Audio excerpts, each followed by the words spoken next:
And welcome to Sikich Live. I'm Ryan. I'm filling in for Michael today, and we are on episode 37, the 411 on Salesforce CPQ. Sikich Live is a weekly business show where we talk all things technology in efforts to improve your business. And one of those things is Salesforce, obviously. So we're going to be learning more about CPQ. And to do that, we have brought on our expert, Ginny Ferguson. Ginny, welcome to the show. Thanks, Ryan. Excited to be here. It's been a little while since I've been able to do one of these, so it's always fun. So welcome back, for Thank sure. you. And let's get the 411 on Salesforce CPQ. Do you want to give just like a quick explainer for people who might not be familiar with CPQ, just like a brief 2-second thing? Sure, yeah. So CPQ stands for Configure, Price, and Quote. So it's essentially an engine that allows organizations to easily create quotes and provide pricing to their clientele. It can take anything from product configurations, add things like account features or customizations or add-on products. And what it does is it gives salespeople the tool to quickly proceed with pricing for their clients. It also supports things like contract pricing, subscription pricing, and can even take it to the next level and have clients really self-serve pricing. So it's one of my favorite tools as both a salesperson and as a consumer. I always talk to people about the fact that, I bought my last car while I was on a walk using my cell phone because the company that I bought my car from had CPQ in the background and I was right on my phone. I configured the whole thing. I did accidentally upgrade my wheels, which I wouldn't have meant to, and that cost me $1,000, although now I like the wheels, so I'm cool with it. But while I was on a walk, I did it, and I pressed the order button, and that was it. I came home and I said I bought a car while I was on a walk. So even as a consumer, to me, that was great. I'll never go to another car lot and wait for, the sales manager to have to give me pricing, another person have to give me pricing. And, so it's very cool from that standpoint. And really why companies need it, not to just please people like me to order things like cars on a walk, but and cool wheels. I know I do have the cool wheels because of my mistake. I wouldn't have done that normally, but I do like my wheels. I think it really helps sales team, your sales team close deals faster, by, obviously my example of, I bought a car on a walk instead of multiple hours in a car dealership. But, by creating quotes and managing those products and helping with things like guided selling. So, product selection rules and templates and recommended selections. And I think one thing that's really important in a lot of organizations is kind of these upsell and cross-sell opportunities. And CPQ empowers the salespeople to know about those without maybe being that subject matter expert. And it also speeds up the whole process. So make sure that, your salespeople are selling the right product combination and helps control things like discounting and automated approval. So like when I bought my car, the whole approval process, when you have CPQ running behind the scenes is, an email goes off to an executive and they can, review the details and press a button and approve, a discount or maybe, an add-on. And the goal is really for the sales team to spend more time selling and less time on those administrative pieces of the sales process.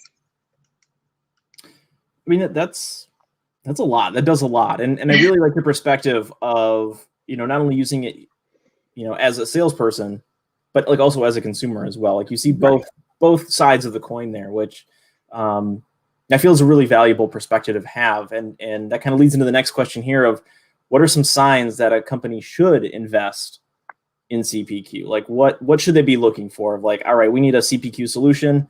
What do they need to know? Yeah, I mean, I think there's a lot of signs, but first and foremost, if you're sending out inaccurate quotes, that's warning sign number one. If it's taking a long time to send out quotes, maybe you have an interested client and it takes you weeks to get the quote done. There's study after study that says that today's customers will pay way more for a speedy and efficient customer experience. And I think that's true.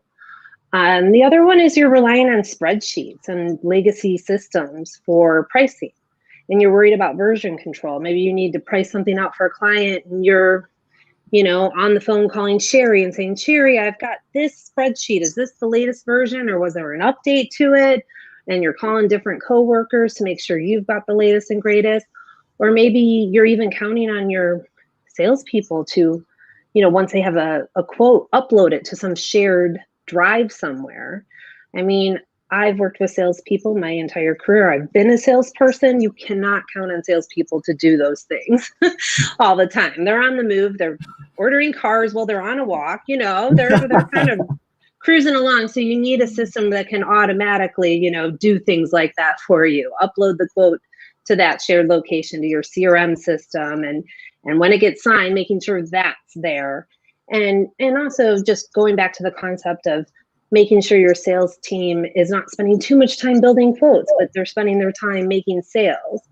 Other signs would be, you're missing out on opportunities to cross-sell or upsell, or maybe you've got a new product offering and it takes a long time to get your salespeople up to speed. CPQ's got this whole guided selling component to it where you can arm the salespeople with the right questions to ask and when to know to cross or upsell.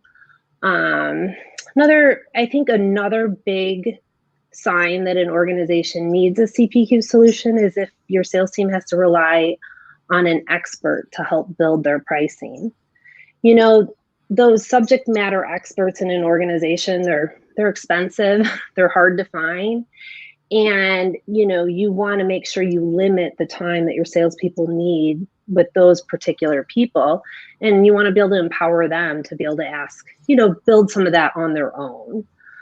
Other things that I've seen beyond just the time consumption is, that you're manually even tracking the renewal process. So oftentimes you'll sell something and then there's a whole renewal process behind it. Maybe there's a whole team dealing with the renewal process and they've got spreadsheets and, even the salesperson doesn't have visibility into a renewal coming up. And then, perhaps the quote to cash process. You sell something, but then to get it invoiced and ordered, there's long delays, between closing that sale and getting it processed. So those are just some of the, the signs that I've seen in an organization where they're ready for a tool like a CPQ solution. And it sounds like there's not like, okay, if you have like two of these things, like you need it. It just sounds like if there's like this real pain, this real bottleneck, this real like tight feeling when you're trying to get, like the sales process done, like that's the time to implement something like this. Yeah, absolutely. Yeah. And if it's taking you longer to get through that whole sales process than getting the agreement from the client, that's a sign, right? Right. You also touched on something too. You talked about the quote to cash process. Can you walk us through that and how that can impact finance teams and speed just things up in general? Okay, this is my favorite part about CPQ. So I think I think there's other things I love, but it does create a big handshake between the front and back office. It's really that kumbaya moment where sales and finance are holding hands and they have one common product catalog, one price book, and the quote will actually match the order and the invoice. Voila, it's exciting. So, we talk to companies all the time and it's, they close an opportunity and then it's, hey, I got to email, Sherry in sales operations. And then Sherry in sales operations is going to type up a bunch of stuff and then she's going to send it off to finance. And then finance is like, oh, this quote doesn't look right. This doesn't match my price book. And then that goes back to the salesperson. The salesperson's already, spending their commission at that point, and they don't want to get involved in all the finance side of it. And then they ignore 3 emails that the finance team needs to, get the invoice out the door. So I do love that, we do a lot of Salesforce projects that involve certainly, the sales team and sales operations and marketing, but CPQ brings everybody together around the table because it always involves sales operations and finance. So that's why I say it's that kind of kumbaya moment and creates the bridge, between between those members of the organization. No, I mean, it does definitely sound like it just like streamlined. It just looks like an arrow, like the process seems very linear rather than like the Rube Goldberg machine that you were talking about where like, people are calling and forgetting and ignoring and all that kind of stuff. Yeah. It's nice. So I'm guessing there's also benefits to consumers, clients as well from CPQ as well. We talked a lot about kind of organizational process things that, this helps out with, but what about like the client experience? Yeah, I mean, I think a tool like this does help facilitate a great client experience. We know clients are twice as likely to choose a supplier with a great digital experience. I'm the first to admit sometimes I'll order something on Amazon that's more expensive because I just like that experience. So this solution really can I'll be the second to admit that. Yeah, I do it quite a bit. This solution really does arm your salespeople with that guided selling configuration so that they can put together the right products for their clients without, and I talked about this earlier, leveraging that subject matter expert. So, I mean, here's the deal. There's those subject matter experts in all these organizations, and they're hard to find. They're expensive. You don't want them to have to be involved in every quote and every sale. And that's how you're going to burn them out. And that's how they get busy. And can you imagine, Zach, the salesperson, is talking to somebody and, they're ready for pricing. They're bought in. And he says, okay, I can get you a quote, but I'm going to need Lizbeth to help with that. So we're going to have to set up a call. And Lizbeth is available, 2 weeks from Wednesday for 15 minutes. Those are the things you want to avoid. And CPQ does have this whole powerful guided selling process to arm your salespeople with the right questions to ask, depending on the industry, the configuration, all of that, to empower them to be able to do some of this without bringing in that subject matter expert every single time. So that's one thing. It also, creates that conduit for providing, once you have it all set up and everything's working really well, it provides that conduit for that self-service approach, which is what, obviously I love, with my car buying experience. And that eventually empowers clients to manage their own account and their own order and configure their own product. Salesforce always talks about one of their flagship clients being Tough Shed. So that's an example. That's CPQ on the back end.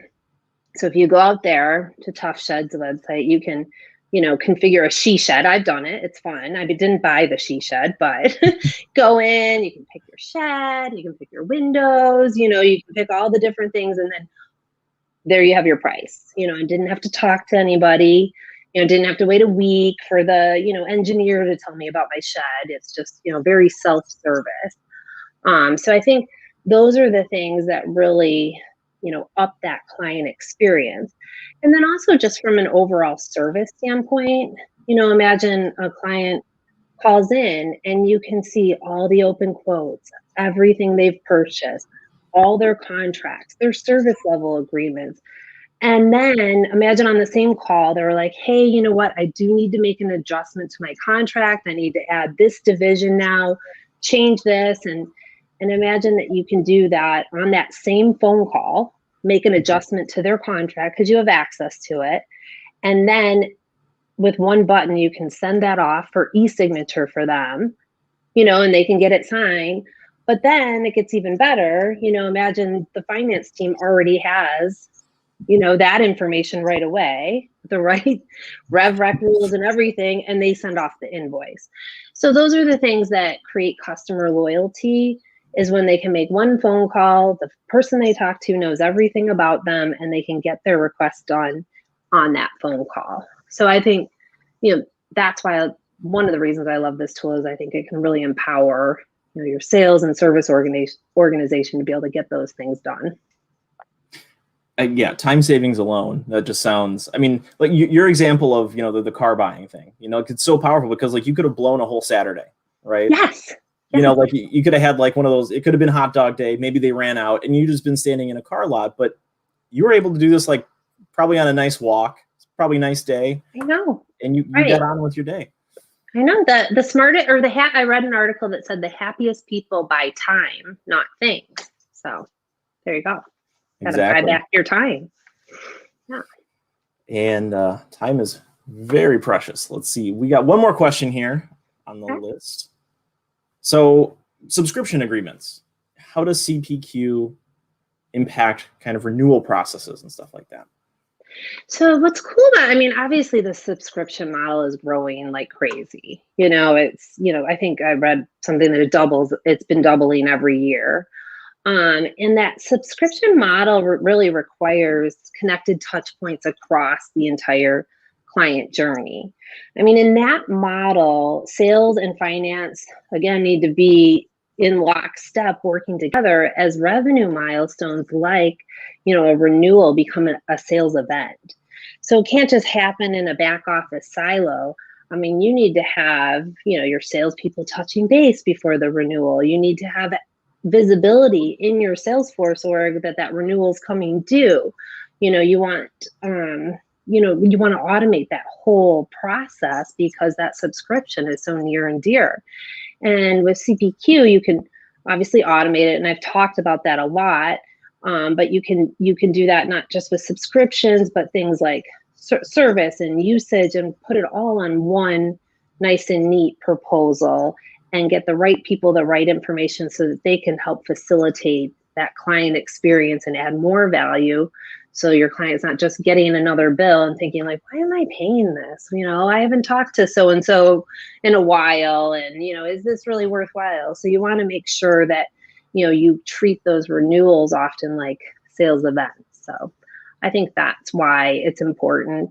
And then the other thing, thinking to the back office, CPQ does set it up nice as far as integrating with the ERP and facilitating some of the revenue recognition rules, that follow that process. I mean, that sounds great for the world that's, going as a service something, right? Yeah. That sounds like the perfect kind of module or tool. Is it a module or tool, or is it just built in? It's built in, but it is functionality you would add. Yeah. Okay. So with Salesforce, you add CPQ. It's part of Sales Cloud. It's integrated, but then, you can leverage CPQ in all different areas of Salesforce, and, Experience Cloud for that self-service or B2B commerce, or, in different pieces of the platform. Well, excellent. That is all the questions that we had today. Really appreciate you, Jenny, for being on the show today. And if anybody wants to learn more about Salesforce CPQ, you can visit right down here, www.sikich.com, to learn more. And you can tune in Thursday at 2:30. We will be doing another live show. And to stay up to date with all that, be sure you are following us on LinkedIn, Facebook, YouTube. Those are all the places we're currently broadcasting, and we'll all chat soon. Ginny, we'll have you back for another Salesforce episode. Good. I hope so. Yeah, I'd love to. Thanks for having me. Have a great day and a great rest of the week.